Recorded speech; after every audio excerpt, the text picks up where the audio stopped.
Industry में हमें बेहद घमंडी कलाकार या फिर बेहद फ्रेंडली बिहेवियर रखने वाले कलाकार देखने को मिलते हैं। हालांकि घमंडी कलाकारों की लिस्ट थोड़ी लंबी है, लेकिन फिल्म इंडस्ट्री में बेहद ही कम कलाकार ऐसे हैं जो अपने अच्छे व्यवहार के लिए जाने जाते हैं।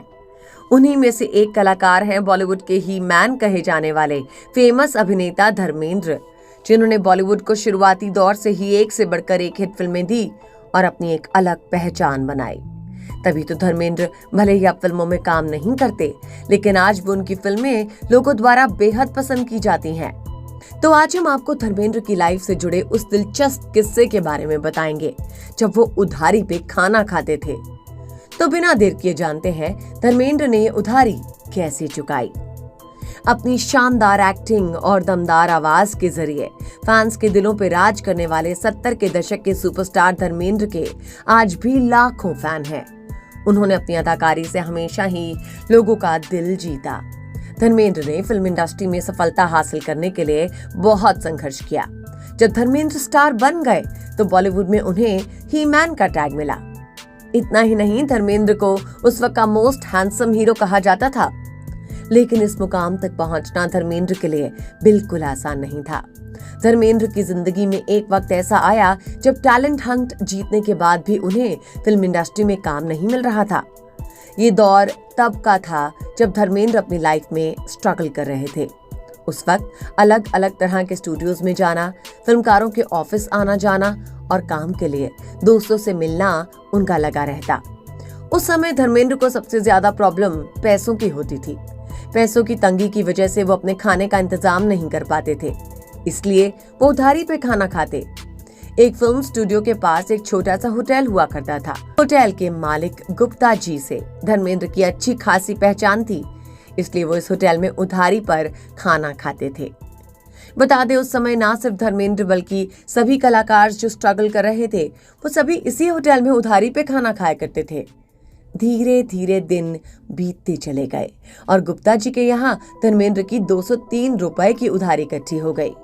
उस दौरान धर्मेंद्र मुंबई के हर फिल्मी स्टूडियो के चक्कर लगा चुके थे, लेकिन कोई बात नहीं बन रही थी। कोई कहता अपने गांव वापस चले जाओ, कोई कहता बॉक्सर बन जाओ। धर्मेंद्र की कदकाठी को देखकर ज्यादातर निर्माता निर्देशक उन्हें काम देने से मना कर देते थे, लेकिन धर्मेंद्र ने हार नहीं मानी। वो अपनी जिद के आगे डटे रहे। अपना खर्चा चलाने के लिए उन्होंने गैराज में काम किया और वहीं पे सो भी जाया करते थे। एक्टिंग के वक्त 2 वक्त की रोटी जुटाना धर्मेंद्र के लिए मुश्किल हो रहा था, इसलिए वो कभी कभी और पैसा कमाने के लिए ड्रिलिंग के काम के अलावा ओवरटाइम काम किया करते। और आखिरकार उनका संघर्ष रंग लाया और उनकी लाइफ में वो सुनहरा दिन आया जब उन्हें निर्देशक अर्जुन हिंगोरानी की फिल्म दिल भी तेरा हम भी तेरे मिली। धर्मेंद्र को इस फिल्म में बतौर हीरो काम मिला। इस फिल्म से बतौर हीरो धर्मेंद्र का सपना पूरा हुआ और इस फिल्म के बाद से धर्मेंद्र की लाइफ के सभी रास्ते खुलते चले गए। 1960 से लेकर 1970 के बीच धर्मेंद्र ने कई रोमांटिक फिल्में की, लेकिन इन सब में वो जिस होटल में खाना खाते थे उस होटल के मालिक गुप्ता जी के पैसे देना भूल गए।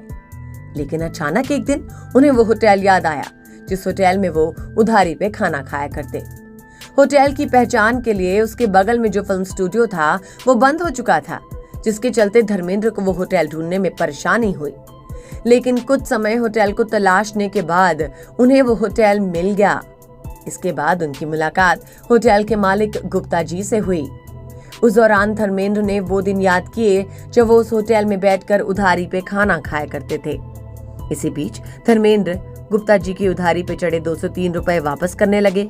तभी गुप्ता जी ने उनसे पैसे लेने से इनकार कर दिया और डांटते हुए कहा, इतना बड़ा स्टार हो गया, तेरे पास इतने पैसे आ गए हैं, चुपचाप यहाँ बैठकर खाना खा। सफल इंसानों के पीछे न जाने कितने गुप्ता जी जैसे इंसानों का हाथ होता है, लेकिन धर्मेंद्र जैसे बेहद ही कम लोग ऐसे होते हैं जो उन लोगों को भी याद रखते हैं। बताते धर्मेंद्र जितने कठोर दिखते हैं उतने हैं नहीं, वो बेहद ही नरम दिल के इंसान हैं। एक बार धर्मेंद्र मास्टर राजू नामक बाल कलाकार के साथ एक शूटिंग कर रहे थे। फिल्म के एक सीन में धर्मेंद्र को बच्चे को चांटा मारना था। इस शॉट में धर्मेंद्र की उंगली बच्चे को लग गई, जिसके चलते धर्मेंद्र को शॉट पूरा करने के बाद बेहद बुरा लगा।